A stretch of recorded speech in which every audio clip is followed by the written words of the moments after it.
Remember, we all do one structured prayer.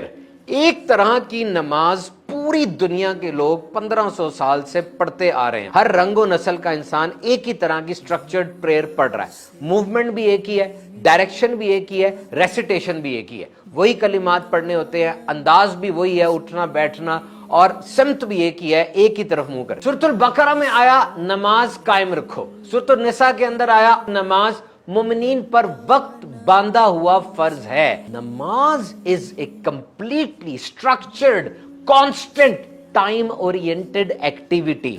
नमाज करनी है जनाब, ऐसी स्ट्रक्चर्ड है कि आपका मूड नहीं चाह रहा, कौन सा महीना चल रहा है, कौन सा दिन है, नियत नहीं बन रही, आप कसल और परेशानी का शिकार है, कोई घर में डेथ हो गई है या घर में बहुत बड़ी खुशी आ गई, या जैसे भी हालात हैं, सख्त मसरूफ हैं आप, पेपर आ गया, कोई बिजनेस डील आ गई है, नहीं, नमाज ऐसी स्ट्रक्चर्ड है, ऐसी डिसिप्लिन्ड है कि आपने नमाज पढ़नी है। और फिर कोई चीज रिपीट होती है। रिपीटिशन मींस बार बार होना, और अगर तवज्जो के साथ हो फिर तो बड़े बेहतरीन अंदाज से न्यूरल पाथवेज बनते हैं, दिमाग में नई शाहराहें, नई हाईवेज बनती हैं, और वो काम आदत बनता चला जाता है। तो एक इंसान नमाज भी पढ़ता है, बार बार नमाज पढ़ रहा है, बार बार नमाज पढ़ रहा है, अब रिपीटिशन भी हो रही है, तवज्जो के साथ पढ़ रहा है, अब उसकी बॉडी के अंदर एक पैटर्न बन गया, एक टोन सेट हो गई है।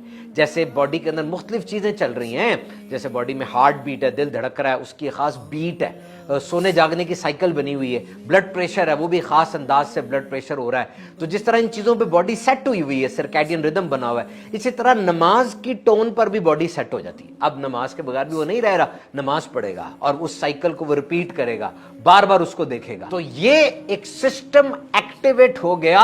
और फिर फरमाया सूरह तौहा के अंदर, establish prayer for my remembrance, मेरी याद के लिए नमाज पढ़ो। यानी याद, रिलेशनशिप बनाओ, कनेक्शन बनाओ। और याद रखिए, रिलेशनशिप और कनेक्शन कब बनता है? जब मेमोरी हो, याददाश्त हो। और याददाश्त कब होती है? जब चीजों को रिपीट किया जाए, तब वो चीज याद रहती है ना। बेशक तुम्हारा दीन एक ही दीन है और मैं तुम्हारा रब हूं और मेरी इबादत करो। और फिर ये साइकोलॉजिकल एक्टिविटी होती है, कलेक्टिव बॉन्डिंग को ये चीज बढ़ा देती है।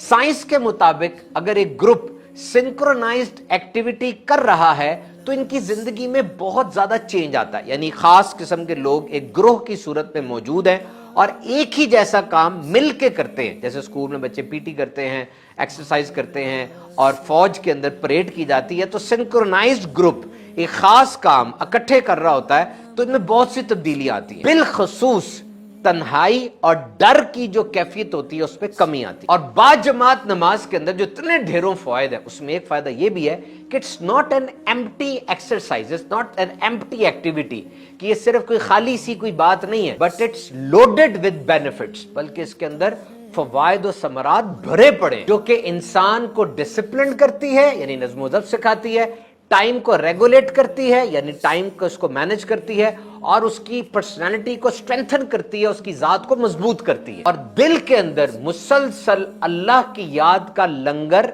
डाले रखती है।